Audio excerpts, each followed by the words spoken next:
ada anggota dewan 50 orang. Berapa anggotanya? 50 orang. Mau dikeluarkan peraturan tentang LGBT. Bapak ibu suka dengan LGBT? Mau anaknya LGBT?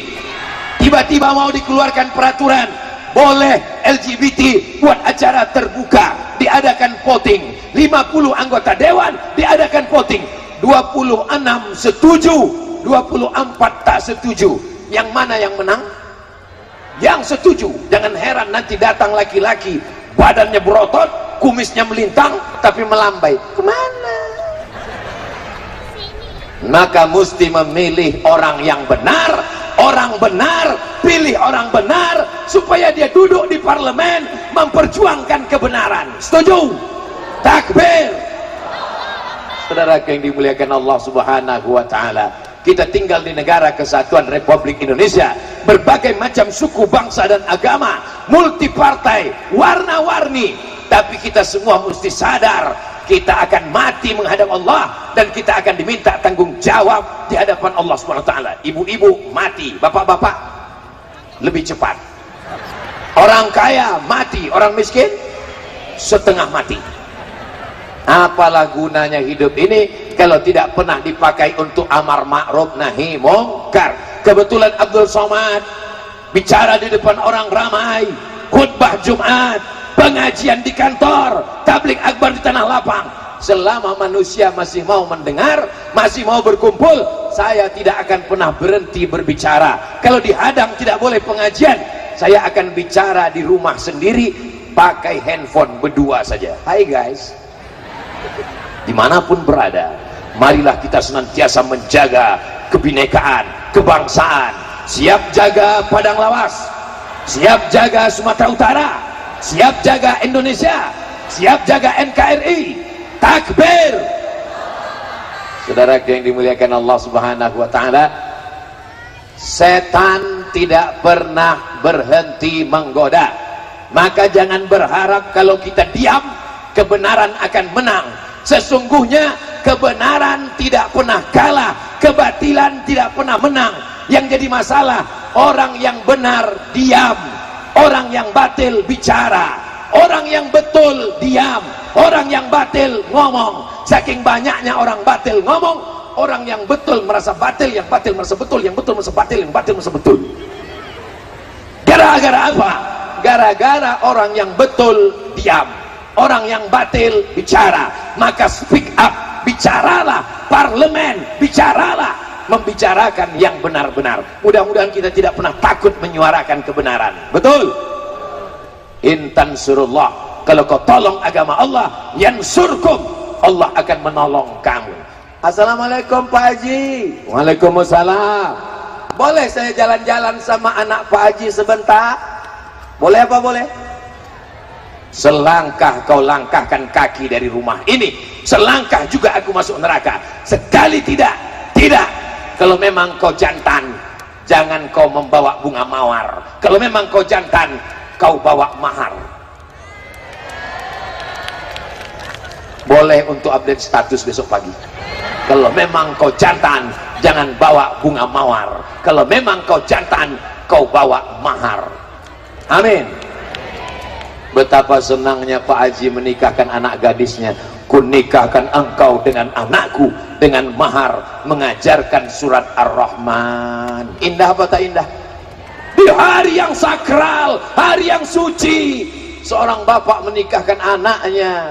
Tapi apa mau dikata, di hari itulah si bapak tuh mengamuk, darah tingginya naik, jantung koronernya naik, naik ke ubun-ubun marahnya. Kunikahkan aku dengan aku, jangan kau datang kemari lagi, mau kupijakkan aja kepala kamu.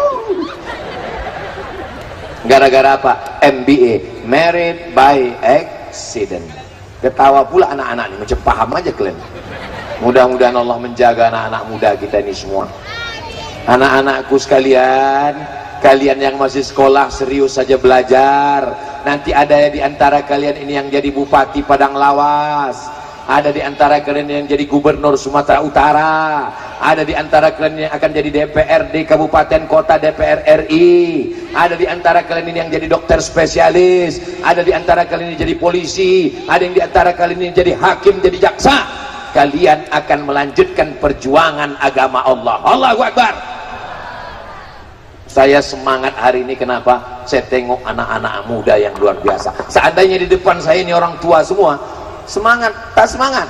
Seandainya di depan saya ini orang-orang tua, maka saya hari ini tak menggelegar. Saya paling ceramahnya, marilah kita banyak berzikir menghadapi sakaratul maut. Tapi karena yang di hadapan saya ini anak-anak muda, godaannya luar biasa. Kita hitung sama-sama.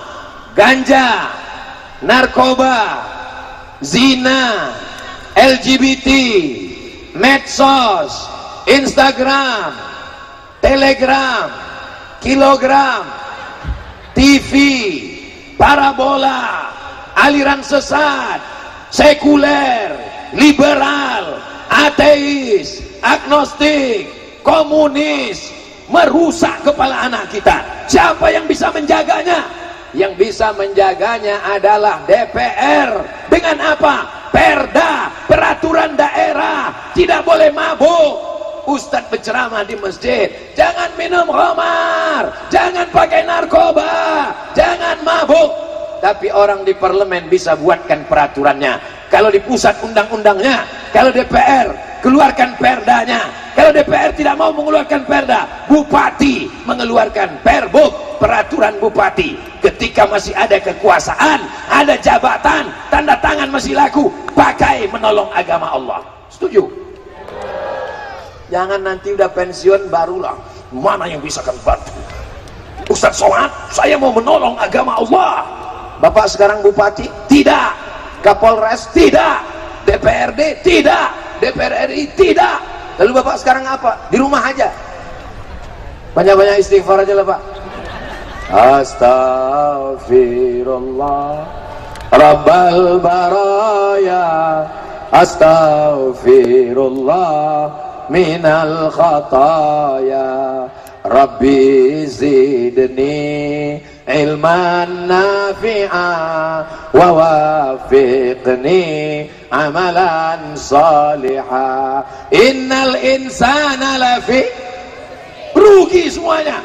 Ibu rugi, bapak rugi, pejabat rugi, alim ulama rugi. Ustadz Somad tidak, kata Nabi. Kenapa dibilangnya Ustadz Somad tidak rugi? Kenapa anak kecil di Padang Lawas tahu Abdul Somad tidak rugi? Karena Abdul Somad mengamalkan 4. Pertama, illalladzina amanu. Yang kedua, wa amilus solihati. Yang ketiga, wa tawasau bil haqqi. Yang keempat, wa tawasau bis. Selama kau lakukan yang 4, maka kau tidak rugi. Walaupun kata orang kau rugi, kau miskin, kau susah, kau melarat, kau sakit, kau rakyat jelata, kau tak punya apa-apa, itu cakap manusia. Tapi di hadapan Allah engkau lebih mulia. Yang penting ini cakap orang, apa kata Allah? La haula wala quwata. Sebenarnya kita tak punya daya, tak punya apa-apa, tak punya kuasa. Kalau ibu punya duit, milik Allah. Kalau bapak punya harta, milik Allah. Kebun sawit sejauh mata memandang. Kok Ustaz tiba-tiba ingat sawit? Itu pokok sawit. Kaya-kaya orang Padang Lawas ini, betul? Tak mengaku pula dia. Memang orang kaya ini tawaduk, rendah hati memang dia. Tak mau dia mengaku, padahal kaya raya. Gedungnya mewah, cantik dan indah. Tenda-tendanya Masya Allah. Yang saya herankan, kenapa lah tenda ini cuma kiri kanan aja ya? Ini nanti pas hari ulang tahun Padang Lawas baru dipasang tenda-tenda semua insya Allah. Amin. Payung-payung Masya Allah, tabarakallah. Siapa tadi yang ceramah? Ustadz Somad. Apa yang disampaikannya? Yang pertama, silaturahim. Yang kedua, amar ma'ruf nahi mungkar. Yang ketiga, yang terakhir yang disampaikannya adalah mimda tema taya bawati. Kalau ada yang bisa nyambung berarti udah tua. Karena zaman saya kecil dulu begitu mengaji, alif di atas, alif di bawah, i alif depan, u a i u. Anak-anak ini mana bisa nyambung? Mereka sekarang ngaji tak pakai itu. Mereka pakai ikro, a a a, bataba bataba, tatata basaba basaba. Basaba juo kailoknya. Tapi yang dimuliakan Allah Subhanahu wa taala, bahwa kita ini semua akan mati menghadap Allah. Tahun 2050, sekarang 2022, tahun 2050, apakah masih ada tablik akbar di sini? Tablik akbar masih ada di sini. Siapa yang ceramah? Abdul Somad. Bapak ibu meninggal semua. Tapi tablik akbar masih ada. Siapa yang akan jadi ketua panitianya? Nih anak-anak muda ini. Siapa yang akan jadi bupatinya? Nih anak-anak muda ini. Siapa yang akan jadi kapolresnya? Nih anak muda ini. Lalu kami Pak Ustadz, kata yang perempuan, kalian Dharma Wanita penggerak PKK. Maka siapkanlah bupati, wali kota, gubernur, calon-calon pemimpin masa depan sebelum kita mati menghadap Allah. Siap? Ini banyak orang kalau sudah mau pensiun persiapannya luar biasa. Saya sudah menanam kebun sawit, saya sudah menanam kebun karet, saya sudah membangun kos-kosan. Untuk apa? Persiapan pensiun Pak Ustadz. Dia tak tahu malaikat maut datang sebelum pensiun. Yang penting kita siapkan apa yang kita siapkan sesudah mati nanti. Bapak-bapak polisi, bapak-bapak babinsa, bapak-bapak babin kamtibmas, bapak-bapak jaksa, bapak-bapak hakim, dengan kekuasaan kalian, dengan palu kalian, siapkan persiapan setelah mati menghadap Allah Subhanahu wa taala. Presiden Republik Indonesia yang pertama, siapa namanya? Presiden Insinyur Soekarno Hatta. Masih hidup atau sudah meninggal? Sudah meninggal, tapi amalnya tetap mengalir sampai sekarang. Betul? Amal apa? Dia membangun masjid terbesar di Asia Tenggara, Masjid Kemerdekaan. Bahasa Arabnya Masjid Istiqlal. Bangga tak punya Masjid Istiqlal? Datang Presiden Obama menengok Masjid Istiqlal, macam menengok kucing Anggora. Bangganya kita menjadi bupati, menjadi gubernur, menjadi apapun, bangun masjid, bangun sekolah, tahfiz Quran. Kalau belum bisa membangun sendiri, pesantren-pesantren yang ada itu dibantu dengan APBD, dengan insentif, dengan apapun yang bisa. Tapi hati-hati juga ditangkap KPK. Lihat payung hukumnya. Hibah boleh apa tak boleh. Jangan karena ingin berniat amal soleh lalu menjadi temuan. Kita ingin dunianya dapat, akhiratnya dapat. Orang yang paling rugi pernah punya jabatan, pernah punya kekuasaan, tapi tak dipakai untuk menolong agama Allah. Betul? Pakai untuk menolong agama Allah, supaya nanti waktu kita mati ada yang mengalir sebagai amal jariah. Kami tak bupati Pak Ustadz, kami tak kajari Pak Ustadz, kami bukan hakim Pak Ustadz, kami bukan pengacara Pak Ustadz, kami ibu rumah tangga Pak Ustadz. Ibu rumah tangga dapat amal jariah. Betul? Apa amal jariah ibu? Anak ibu itu yang jadi amal jariah. Nih anak ibu akan bangun tengah malam, Rabbil firli wali walidayya warhamhuma kama rabbayani shaghira. Didik anak, masukkan ke pesantren. Siap memasukkan anak ke pesantren? Masukkan ke pesantren Ustadz Fauzan. Ustadz ini KKN ini, kawan dia di endorse-nya. Nanti yang lain-lain kita buatkan videonya. Anak anda mau selamat dari narkoba, selamat dari zina, selamat dari LGBT, daftarkan segera ke pesantren berikut ini. Jangan terlambat, kuota terbatas. Orang tua saya di Riau, saya di pesantren dengan Ustadz Fauzan Darul Arafah, Deli Serdang, Sumatera Utara. Perjalanan 12 jam naik Sampagul sampai Begoyang Pinggul. Goncang jalan, bukan naik pesawat. Sampai di Deli Serdang 15 jam dari Pelalawan Riau. Di pesantren berapa lama orang tua menjenguk? Setahun sekali baru dijenguk orang tua. Pindah ke Mesir 4 tahun tak balik kampung. Pindah ke Maroko 2 tahun tak balik kampung. Kenapa? Tiket mahal. Maka adik-adikku yang ada di pesantren, ibu-ibu yang anaknya di pesantren, ibu tahan-tahankan berpisah, ibu kuat-kuatkan hati. Kalau menjenguk anak di pesantren jangan dengan tetesan air mata. Siap ibu? Jangan ibu menangis. Ini ibu ini menangis, lama. Jangan menangis, kuat-kuatkan kau di pesantren nak, kuat-kuatkan kau pesantren nak. Ustadz Somad tuh dulu 4 tahun tak jumpa emaknya, kau baru 4 hari udah mata kau musar macam bakso menangis. Mudah-mudahan anak ini semua menjadi anak-anak yang soleh insyaallah, menjadi para penghafal Quran insyaallah. Allahumma arhamna bil Quran waj'alhu lana imaman wa nuran wa hudan wa rahmah.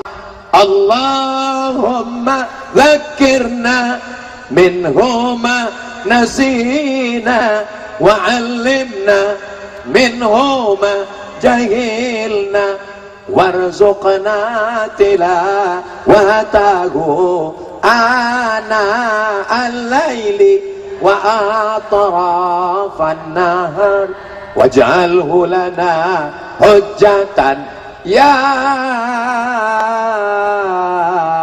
rabbal alamin. Siap memasukkan anaknya ke pesantren?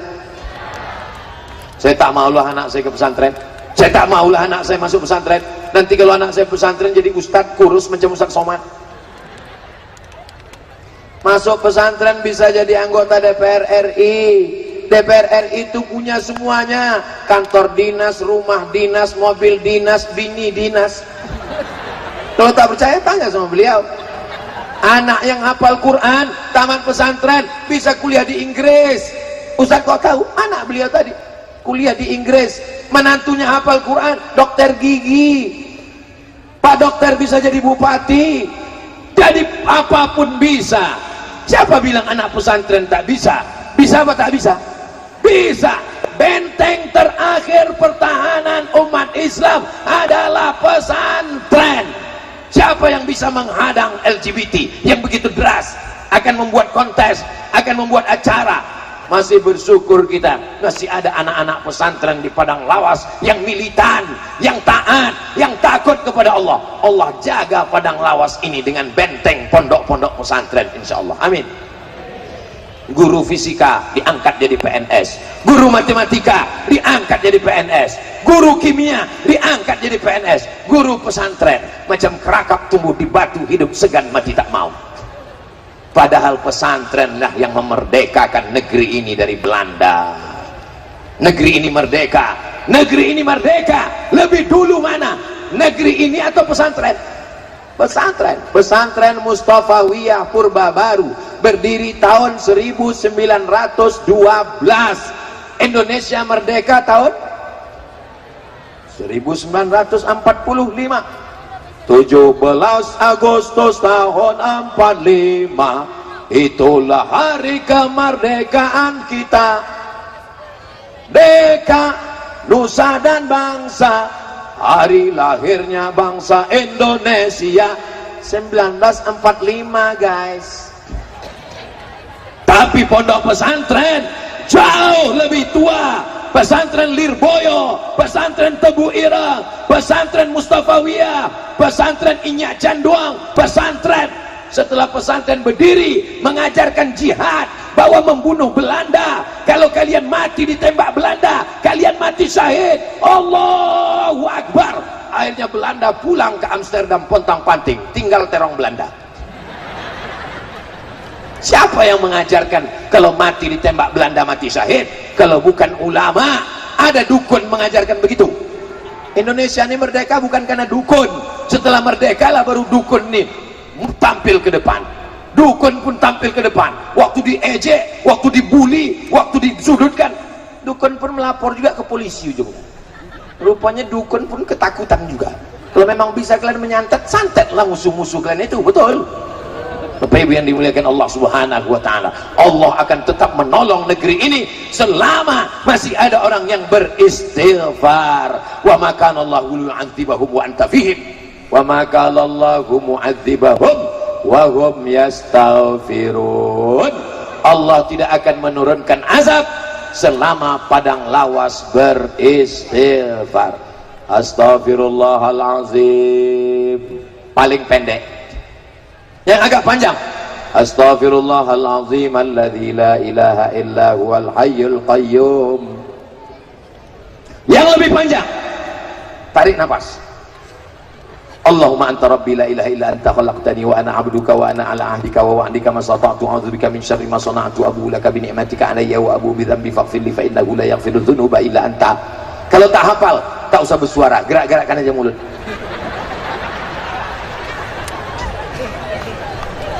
Siap jaga persatuan. Orang di Padang Lawas kalau habis sholat zikirnya jahar apa sir? Saya kalau jadi imam zikirnya saya jaharkan. Subhanallah, subhanallah, subhanallah, subhanallah, alhamdulillah, alhamdulillah, Allahu akbar, Allahu akbar. Kenapa Ustaz jaharkan? Karena menurut mazhab Syafi'i, imam menjaharkan zikir untuk mengajar makmum. Makmumnya kan udah tahu, ada makmumnya mu'allaf baru masuk Islam. Makmumnya kan udah tahu, ada makmumnya anak-anak kecil yang sedang belajar. Makmumnya kan udah tahu, ada makmumnya orang sudah lama Islam tapi sholatnya baru tadi. Dia tak tahu bacaannya.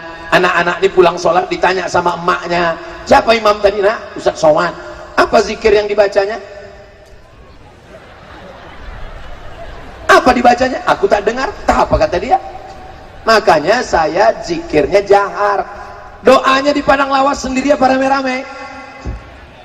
Kalau saya jadi imam, saya berdoa, makmum mengaminkan. Supaya apa? Supaya anak-anak ini hafal doa. Doa jangan panjang-panjang, 10 saja. Allahumma inna nas'aluka salamatan wa afiatan wa ziyadatan wa barakatan wa taubatan wa rahmatan wa maghfiratan. Allahumma hawin alaina wan najata minan wal afwa indal. Selesai. Ini pula imam dibantainya berdoa sampai setengah jam. Pertama jamaah itu masih khusyuk. Begitu udah agak 5 menit. Bapak Ibu yang dimuliakan Allah Subhanahu wa taala. Bagaimana tabligh akbar Ustaz Somad di Padang Lawas kemarin? Penuh tanah lapang sampai payung-payung bertinggalan. Bukan itu standar keberhasilan tabligh akbar. Tabligh akbar berhasil kalau sholat subuh besok masjidnya lebih ramai. Siap ramaikan sholat subuh berjamaah? Siap ramaikan sholat di masjid berjamaah? Siap ramaikan sholat berjamaah?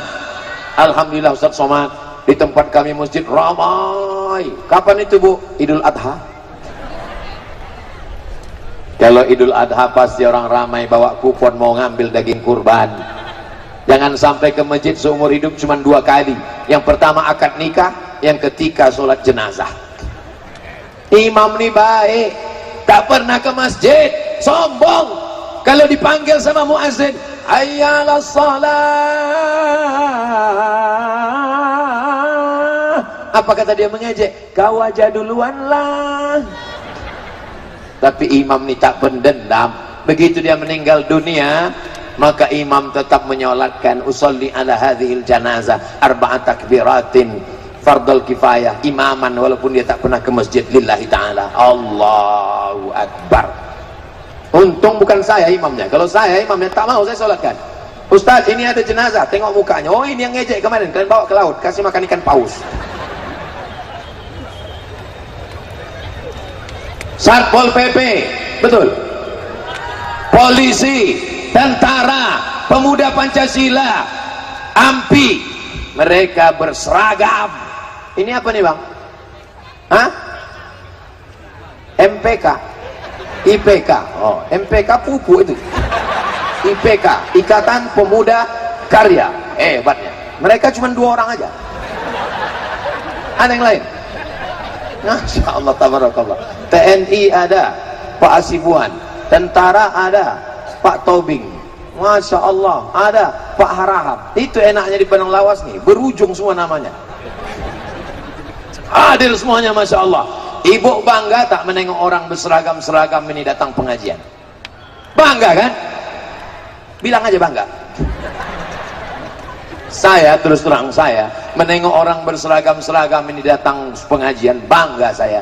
Ibu pun bisa menasihati anak ibu. Apa kata ibu? Tengok nak, Bapak Tuhan, polisi bukan senang masuk lulus polisi, tentara bukan senang mau lulus tes tentara. Tengoklah anak-anak muda, mereka datang, nak, ayah kau baru jadi hansip udah tak mau pengajian. Mohon maaf hansipnya itu semua.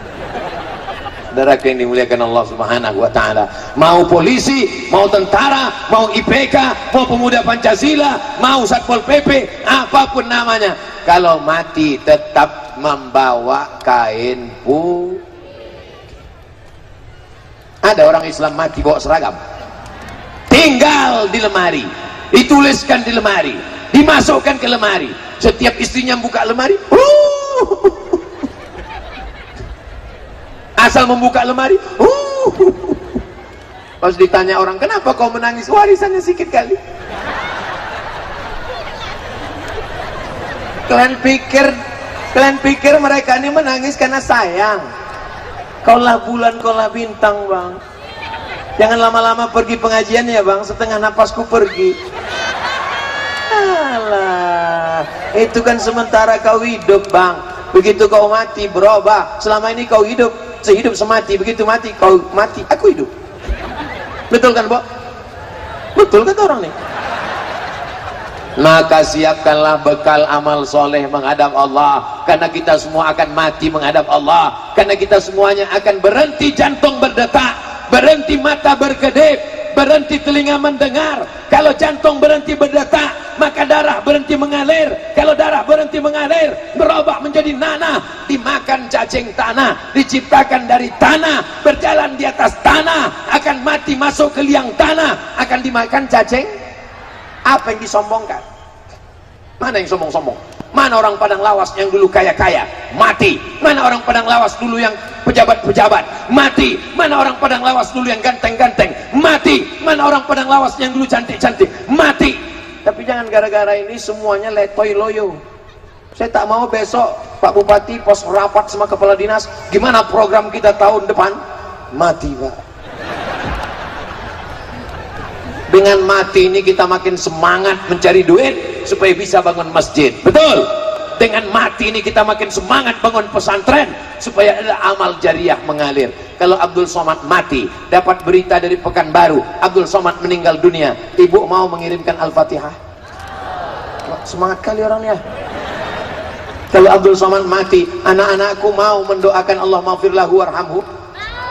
Itulah tujuan aku datang kemari. Aku bukan orang politik, aku bukan orang ekonom, aku bukan orang apa-apa. Aku hanya manusia biasa yang ingin setelah aku mati mendapatkan amal jariah seperti para alim ulama. Aku bukan ulama, tapi aku ingin seperti mereka. Mudah-mudahan Allah menjadikan Padang Lawas baldatun thayyibatun wa rabbun, keluarganya asakinah mawaddah warahmah. Yang belum berjodoh dijumpakan Allah jodoh yang baik-baik. Oh, banyak kali yang belum nikah. Yang bilang amin itu yang belum nikah aja. Ini anak udah 3, amin. Sebelum kita berdoa, mari kita beristighfar. Siapa yang ceramah di Padang Lawas tadi? Ustadz Somad. Berapa yang disampaikannya? 3. Yang pertama silaturahim, yang kedua amar ma'ruf nahi mungkar, yang ketiga mimdatema taya bawati, mati. Mudah-mudahan kita semuanya mati dalam keadaan husnul khatimah. Kalimat yang terakhir keluar dari mulut kita, la ilaha. Jangan sampai pas mau mati dibisikkan la ilallah, keluar mulut dari mulutnya, pas didengar apa dia bilang, sudah ngopi belum?